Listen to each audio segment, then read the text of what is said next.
disciplinato il processo di programmazione dell'azione amministrativa degli enti locali, prevedendo tra gli strumenti di programmazione il documento unico di programmazione, di seguito DUP.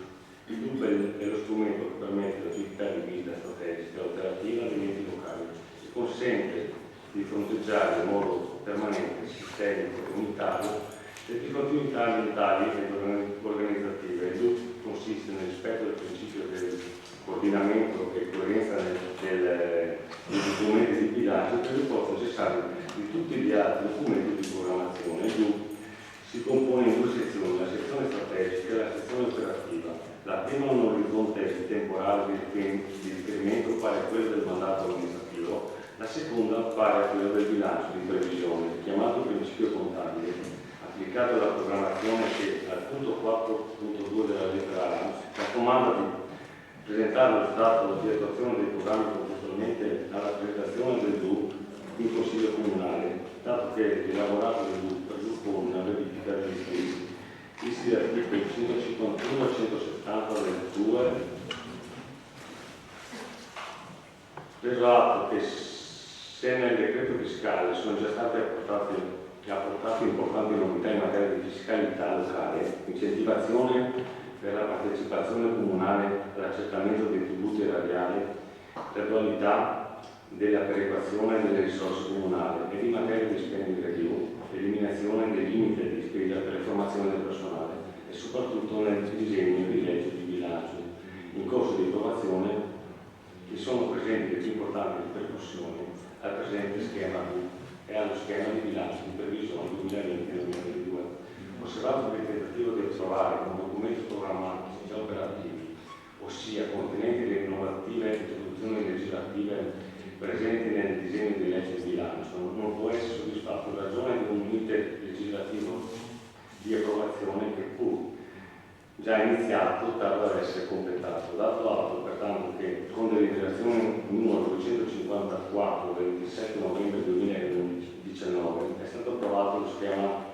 DUP triennio 2020-2022, richiamati i principi contabili generali 9, principio della coerenza, 10, principio della continuità e della costanza, visto il regolamento contabilità, preso atto che ai sensi e per gli effetti dell'articolo 49 del testo unico ordinamento enti locali, decreto legislativo 17/2000, il responsabile dei servizi finanziari ha espresso parere favorevole e in ordine alla regolarità tecnica e contabile sul presente atto. Il depositivo dello schema del documento unico di programmazione 2020-2022 è stato effettuato ai componenti del Consiglio Comunale coerentemente con le tempistiche disciplinate del Statuto e del regolamento di contabilità. L'organo di revisione ha espresso parere favorevole alla proposta del DUP 2020-2022 sulla base del principio di coerenza, attendibilità e congruità ex articolo 239,1 lettera B.1, richiamato verbale della terza commissione consiliare riunitasi in data 11 dicembre 2019, per quanto spesso si chiede al Consiglio Comunale di approvare il documento unico di programmazione 2020-2022 redatto in base alle indicazioni di cui è appunto delegato 4/1, principio applicato alla programmazione, che si allega, rappresentando lo stesso gli indirizzi strategici e operativi del Consiglio Comunale, di dare atto che il documento unico di programmazione 2020-2022 comprende la ricognizione sullo stato di attuazione dei programmi, di pubblicare il documento unico di programmazione 2020-2022 sul sito internet del Comune di Caore, amministrazione trasparente, sezione bilancio.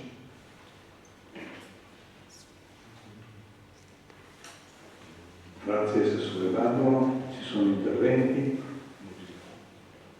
Nessun intervento. Mettiamo in approvazione. Voti favorevoli? Voti contrari? Voti astenuti? Nessuno. Votiamo la immediata eseguibilità del provvedimento.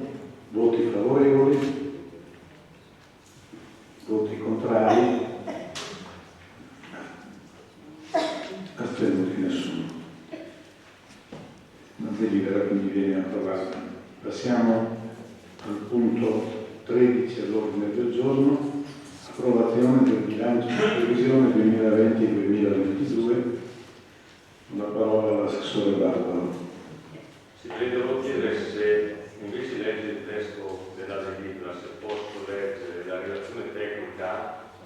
spiegata dal dottor Arrighi, che è più semplice e comprensibile, fatto una tecnica, solo per quello.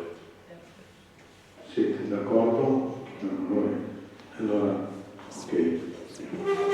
Negli ultimi anni è sensibilmente aumentato il numero di comuni che hanno approvato un bilancio di previsione entro il termine ordinario fissato dall'articolo 151 del 2 nel 31 dicembre. Questa possibilità è dovuta ad un quadro normativo della finanza locale molto più stabile rispetto al passato. Dall'anno 2014 la fiscalità locale è rimasta stabile, oltre che ad una premialità prevista per gli enti che hanno evitato l'esercizio provvisorio. Quest'anno però la situazione è stata complicata nel disegno di legge di bilancio 2020 che sembra prevedere modifiche strutturali dell'assetto tributario locale.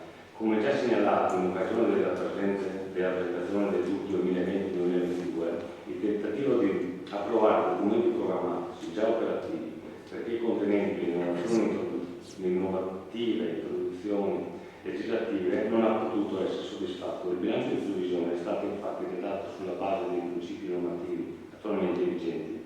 Tuttavia, la premialità prevista per gli enti che approvano il bilancio di previsione entro il prossimo 31 dicembre risulta certamente oggetto di interesse. Per gli enti fatti che approvano il loro documento entro il termine fissato dal 2, 30 aprile rendiconto di gestione e 31 dicembre il bilancio di previsione, non trovano applicazione le seguenti disposizioni: comunicazione dell'Agcom delle spese pubblicitarie, redazione dei piani triennali delle dotazioni strumentali, contenimento spese per missione, contenimento spese per l'acquisto e la gestione di autovetture, procedure per l'acquisto di immobili, contenimento spese per istituti e consulenze, contenimento spese per le azioni pubbliche, convegni, pubblicità e rappresentanza, contenimento spese per sponsorizzazione, contenimento spese per stampa delle relazioni della pubblicazione, premialità personale, servizi tributi per attività di accertamento e IVA. L'approvazione del bilancio di previsione 2020-2022 nei termini di legge permetterà di rispettare le scadenze senza dover affrontare la difficoltà e i ritardi di una gestione di esercizio provvisorio. Le previsioni di bilancio sono state formulate tenendoci alla normativa vigente, mantenendo intatte le aliquote dei tributi e delle tariffe dei servizi e adottando un criterio storico di allocazione delle risorse avendo come base la previsione assistante dell'anno 2019. Nella redazione del bilancio di previsione sono state confermate le spese e le entrate aventi carattere di stabilità dell'ente, comprendendo le spese per contratti in corso per il personale dipendente per l'indebitamento ancora attivo, mentre sono state introdotte alcune poste aventi carattere di straordinarietà, per esempio le spese per l'accelerazione della ricorrenza della festa della Madonna dell'anno. E si è tenuto conto di alcuni aumenti di spese inerenti all'applicazione di tasse di inflazione programmata sui contratti. Particolare attenzione è stata posta nella descrizione dei fondi. Il fondo credito dubbia esigibile è stato scritto per euro 467.743. Il fondo perdite potenziali società partecipate è stato scritto per euro 100.000. Il fondo rinnovi dotati è stato scritto per euro 50.000. Il fondo contenzioso è stato scritto per euro 15.000. Il fondo di riserva è stato scritto per euro 93.000. Con il segmento di quota 15.000 a potenziale titolo di fondo di garanzia crediti commerciali. Il fondo dovrà essere costituito entro il 28 febbraio facendo riferimento ai dati del prossimo 31 dicembre. È stato istituito il fondo concessione e contributi agevolati del settore terziario per l'esecuzione dei tributi versati negli ultimi 5 anni in caso di intervenuto ampliamento delle attività. Il disegno di legge del bilancio prevede l'unificazione in unitari con previsione di riscrittura della disciplina attuale. Sul fronte delle aliquote aumenterà quella di base dal 4 al 5%, prevista per le abitazioni di lusso. Anche l'aliquota ordinaria passerà dal 7,6 all'8,6, pur rimanendo comunque inalterata l'aliquota massima che rimarrà al 10,6 per mille, così come quelle di fase di capannoni su cui opererà la riserva statale. L'ente dovrà approvare un nuovo regolamento IMU per recepire le modifiche normative e per esercitare le nuove facoltà previste dalla norma. I termini di approvazione delle aliquote e del regolamento sono svincolati da quello di approvazione del bilancio di previsione e sono previsti al 30 giugno 2020. Il piano economico finanziario del ciclo dei rifiuti è stato analizzato in sede di presentazione del DUC. Mi interessa rilevare che rimarrà in vigore le tariffe approvate per l'anno 2019 anche nell'anno 2020, ma viene fatta salva la possibilità di approvare l'approvazione di nuove tariffe entro il termine differito fissato dalle norme statali per l'approvazione del bilancio di previsione. Con riferimento al programma triennale ed elenco annuale dei lavori pubblici, si rivela che l'ente di applicazione dell'articolo 5,6 del decreto ministeriale 14/2018 intende adottare il documento entro il 30 giorni successivi alla data di approvazione del bilancio di previsione per rendere possibile l'approvazione consigliare nei 60 giorni successivi. Nel DUC, al titolo programmatore, sono state scritte le seguenti opere. Anno 2020, nuovo percorso ciclabile Ponte Riello, Cavolo Ponte Riello, 1 milione di euro, di cui 500.000 contributo della città metropolitana. Ampliamento cimitero Capoluogo, 850.000 euro. Incarico progettazione esecutiva del secondo stralcio di Santa Margherita, 250.000. Secondo stralcio di Ale Santa Margherita, 3.400.000. Viabilità ed infrastrutture statali, lavori di manutenzione straordinaria, 300.000. Anno 2021, nuova rotatoria accesso Porto Santa Margherita, 330.000 euro. Viabilità e infrastrutture stradali, lavori di manutenzione ordinaria, 500.000. Anno 2022, viabilità e infrastrutture stradali, lavori di manutenzione ordinaria, euro 500.000. Nel bilancio di previsione per l'annualità 2020 sono comunque state iscritte le seguenti poste. Manutenzione straordinaria strade comunali, scartature, 400.000 euro. Costruzione locali e manutenzione straordinaria cimitero capoluogo, 850.000 euro. Manutenzione straordinaria marciapiede, 100.000 euro. Progettazione di Santa Margherita secondo stralcio, 250.000 euro. In sede di approvazione consigliare del programma triennale dei lavori pubblici entro i 90 giorni successivi alla data di approvazione del bilancio di previsione saranno scritte le poste di spesa con relativi finanziamenti. Il risultato di amministrazione presunto al 31/12/2019 è stimato in base a dati di pre-consuntivo in complessivi 4.459.108,81 euro. Parte accantonata è 8.017.149,91, parte vincolata 431.607,26, parte destinata agli investimenti euro 749.377,14, parte libera 1.260.974,50. Specificatamente il fondo di credito di dubbia esigibilità, parte accantonata, per la TARI sono 871.002,60 euro, fondi sanzioni amministrative sul codice della strada 296.946,13 per un totale di 1.167.948,73. Altri accantonamenti, fondo contenzioso 200.000 euro, fondo passività partecipate 100.000 euro, indennità fine mandato sindaco 9.780,70, fondo credito dubbia esigibilità cave patrimonio 163.565,48, fondo costituzione fondazione causa città dello sport 50.000, fondo risorse decentrate personale 2019 275.255, fondo rinnovi contrattuali 50.000 euro per un totale di 849.201,18.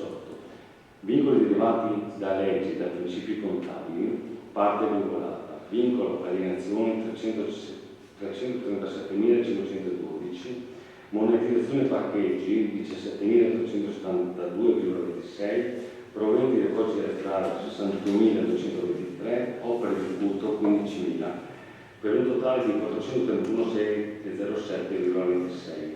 Non è stato previsto, in sede di predisposizione del bilancio di previsione 2020-2022, l'utilizzo di quote vincolate cantonate per il risultato di amministrazione presunto. Nel bilancio di previsione 2020-2021, infine, è stata iscritta una parziale rimputazione della spesa iscritta nella competenza del 2019.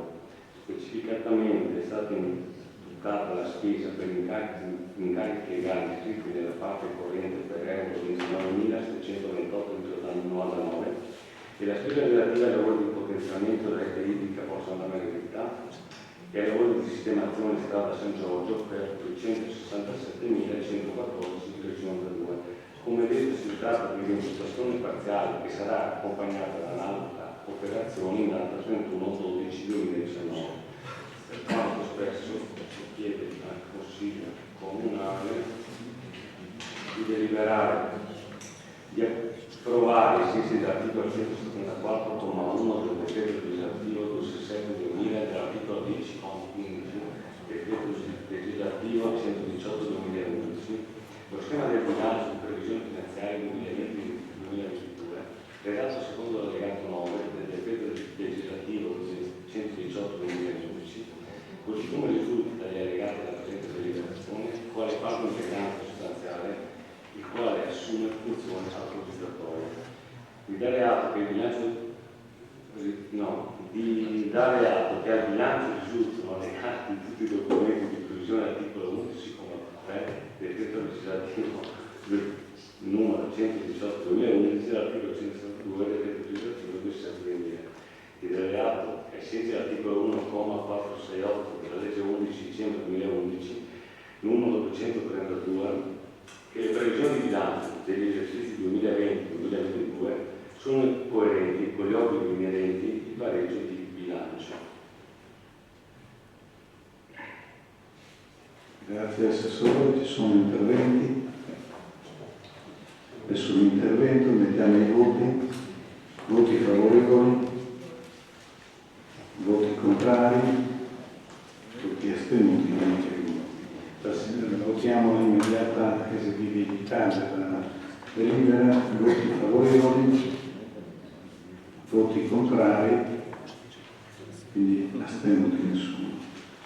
Passiamo al punto 14 dell'ordine del giorno. Io propongo di rinviare la prossima se volete, altrimenti, visto che manca la relatrice, secondo voi? No, io credo che valga la pena comunque affrontare il punto all'ordine del giorno. All'ordine del giorno. Parola al signor Sindaco. Allora io insisterei per il rinvio, più per una questione di validità di quello che dovremo andare a provare, perché da un lato l'assenza del proponente incide sull'efficacia dell'ordine del giorno e dall'altro, anche a prescindere dall'assenza del proponente, lo stesso ordine del giorno come è formulato implica conseguenze giuridiche di non poco rilievo. Allora, cerco di essere sintetico. Il gettone di presenza di un consigliere comunale ha carattere retributivo. Quindi la deliberazione del Consiglio Comunale non può vincolare il consigliere comunale a fare quello che l'ordine del giorno prevede, nel senso che il consigliere comunale se lo percepisce e poi se vuole lo versa lui, ma non può, salvo una deliberazione all'unanimità, e anche qui qualche dubbio rimane, vincolare sicuramente i soggetti del Consiglio Comunale che hanno voto contrario. Non può vincolare chi si astiene e non può vincolare chi manca. Per questa ragione io direi che, quantomeno proprio in assenza del proponente, sarebbe il caso di rinviare, perché ammesso non concesso che lo approviamo all'unanimità, comunque ognuno di voi è libero di non versarlo, ecco, questo voglio dire, e a maggior ragione il proponente non lo dovrebbe versare. Poi c'è un altro aspetto tecnico, per il quale in occasione del prossimo Consiglio Comunale io inviterei alla riformulazione dell'ordine del giorno una terminologia più appropriata, perché del componente del Consiglio Comunale che percepiscono il gettito di presenza non siamo tutti. Il gettito di presenza non lo percepisce il Presidente del Consiglio, non lo percepisce neanche il Sindaco, non lo percepisce neanche, non percepiscono neanche gli assessori il gettito di presenza. Perché la nostra presenza qui è assorbita dall'indennità di funzione, cioè dal compenso mensile che ci viene pagato. Ed è assorbito tecnicamente dall'indennità di funzione dell'articolo 92,7 del testo unico. E poi, ma magari c'è la discussione del prossimo Consiglio Comunale, se siete d'accordo all'invio, io un po' mi sentirei in colpa sia di non dare a Venezia un sostegno, ma anche di non darlo a cavole, perché stiamo parlando, per carità, di Venezia, il nostro brand è stata drammaticamente messa alla prova, non solo a Venezia, anche Trieste tra l'altro. Però non dimentichiamo che, quanto più quanto meno, la conta dei danni in corso, ma anche come di causa tra la regione dell'Arenile, rifiuto spiaggiato, danni alla proprietà pubblica, senza contare neanche il danno alla proprietà privata, ha oltrepassato per 1 milione, 1 milione e 100, 1 milioni di euro. Allora forse magari il Consiglio Comunale dovrebbe darlo più a Cavoli che a Venezia, il Consiglio Comunale di Cavoli. Ma magari questo sarà l'argomento di discussione la prossima volta. Sicuramente se si deciderà di dare a Venezia dovremo riformulare, perché non solo non è giuridicamente vincolante l'obbligo, ma nemmeno abbiamo un gettone da dare, non sapremo cosa fare, anche volendo. Io chiedo siamo seduti e comunque rinvio.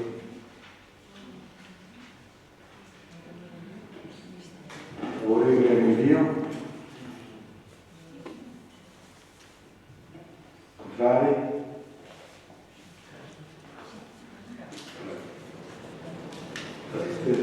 Contrari 3, astenuti di nessuno. Quindi rinviamo alla prossima seduta del Consiglio Comunale.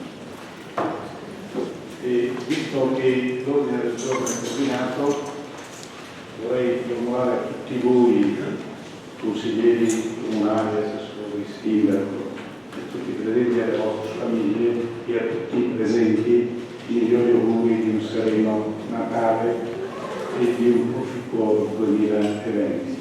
Grazie e buona serata.